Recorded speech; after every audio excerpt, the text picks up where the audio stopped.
Hi and welcome to another episode of Ask Geoff and Lauren. We're here to answer your double bass related questions. So if you have any, you can join us in the comments. And don't forget to go over and check out the website so you can see previous episodes. We've talked about a lot of stuff now. So if you do enjoy them and you want to hear more, you know where to go. Okay, so we're answering the second half of Felipe's question, Lauren. And he's saying, essentially, how do you know when you're learning something when it's time to move on? So say if you're practicing your scales, for example, you know, when are you ready? Because you're always going to be practicing your major scales. You know, you're never going to reach a point where you're not practicing them in a way. So how do you know when it's time to move on to the next exercise? He says, sometimes I'm working for 5 months on the same stuff and I want to do new things, but I think that I can improve and play what I'm doing better, faster. And so I get stuck on that for 5 months. And how do you balance that, dealing with the problems with the maintaining momentum in your practice routine? So actually, we were just saying beforehand, I'm going to start off on this one, Lauren, because I think that keeping momentum and excitement and interest in your practice routine is key, but I also think skimming over stuff is the wrong thing to do. And I think really this is where you need help from other people. I think if you can get some guidance from a teacher who can say to you, you know, okay, it's time to put that down and then revisit it later. And that's a key aspect to this. If you're learning a piece, you'll be revisiting that piece like you revisit your scales. And I think that what you don't want to do is just remain on one thing and get frozen completely. And, you know, I could practice the C major scale in all different positions for the rest of my life, but it wouldn't do me any favours. What I need to do is practice it, work on it, then find something else. And when you feel the engagement waning, that's time to start asking yourself, you know, if you're working on the right material. And it could also be a sign that you're not working on the right material. If you find that you're really struggling to complete something, it could mean the piece is too hard for you, just as another idea to throw out. So I'm afraid this is one of those questions, Felipe, when I don't think there is an answer that we can give you without actually hearing the piece that you're talking about, hearing you play and knowing a bit more about you. But what are your thoughts, Lauren?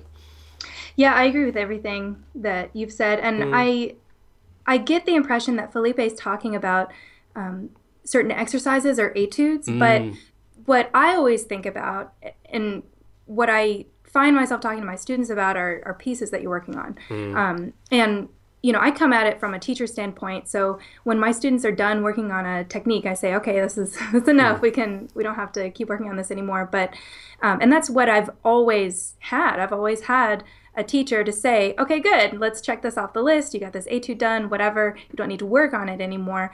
And, you know, when you're playing music that doesn't have a deadline, like a lot of my music has deadlines. I have a recording that I'm going to do. That's a great way to add momentum to your practice routine. Exams, performances, recitals. Yeah. Absolutely. Yeah. And if you can create that, I think it'll help a lot, because with me, the music that I learn, I have like a set recording date to where if I don't have it done by this point, like, too bad, because, you know, I already paid the videographer, so I have to get it done, or I have a recital that I'm preparing for, a performance, whatever. So if you can somehow reenact that, if you're in school, tell your teacher, in 3 weeks, I want to play this in bass class. I want to play this for master class. When I was at USC, we had what was called oh gosh, I can't remember what it was called, but it was basically like masterclass for everyone, but there was no critiquing. It was just performing for everyone.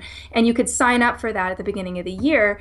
And if you can give yourself those kinds of deadlines, that helps a lot. But if you don't have those and you're just sort of learning things on your own and you're going through exercises on your own, I think when you start to feel comfortable is generally when I know that I can move on. You know, if I've gotten to the tempo that I feel like is the intended tempo, whatever that means, and I feel comfortable playing it, then I know I can move on. If you don't feel comfortable and it's been, say, 5 months and you've been working on the same etude or the same exercise, and you still don't feel comfortable, that might be a sign that A, you either need to move on and give it a break, like put it away for a while and then come back to it. It could be too hard for you, like what Geoff said, or you are looking at it the wrong way. Like I think I don't even remember if it was this question or a previous one where you said, you were talking about your fingering might not be the best way, your bowing might not be the best way. Yeah, bowing is a huge one. Right hand, it's really important. So if you can address it, and sometimes just the mentality is the way that you approach the actual exercise, the way that you hear it, that can also affect what you what you produce and also what you're looking to get out of it. You know, if you are working on an exercise that's very clearly a bowing exercise and you're really frustrated with the left hand, I'm not saying that you shouldn't work on it, but also recognize, okay, this is a bowing exercise. What can I do to simplify it or whatever? So those are my suggestions. Those are my thoughts. Yeah, and it's about balancing the sort of freshness and excitement that you have when you're learning something new with getting to the point where you're really stale. And the progression comes in the bit where it's a bit painful. You make the most progress in that kind of 20% where you're really sort of fighting away and learning new stuff, and you really want to get yourself in there and stay out of the more mundane thing, and definitely isolating the bits that you're studying, and not just like if you're learning say if you're learning a 3-movement sonata, you know, you could spend ages just constantly repeating the whole thing, going through it, or even one movement of a sonata. Just focus on the bits that are hard, get to a performance, keep that momentum up, get out there and do as much live playing as I know you do anyway. So I thought it was a great question, and it's given us something to think about, and hopefully people watching at home will be able to chip in as well and give us some thoughts. So thanks as always, Lauren. Thanks for your question, Felipe, and we'll see everybody in the next video.